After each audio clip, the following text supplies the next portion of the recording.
Today we are going to show you how to install a Murdock bi-level water cooler. Start by mounting the two hanger brackets. Hanger brackets must be secured to the wall with fasteners sufficient to support 3 times the weight of the water cooler. If the wall cannot provide adequate support, order and install optional fixture support carrier. If replacing a competitor's water cooler, you may be able to use the existing mounting bracket. Start by removing the bottom cover from the refrigerated water cooler and set aside. Save the screws as they will be used later. The refrigerated cooler must be hung on the right side and is normally hung in the lower position. Anchor the water coolers to the wall using the lower mounting points in each back panel. Shim the lower mounting points to level if necessary.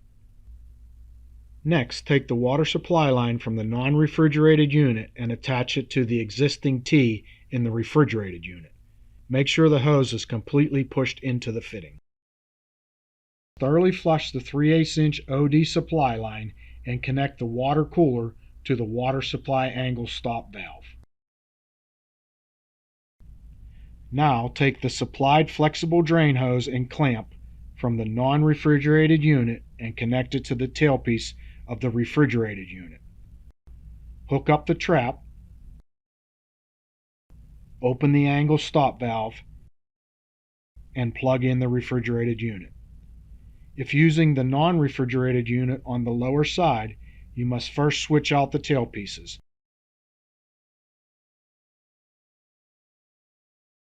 Making sure you have the longer tailpiece on the lower unit.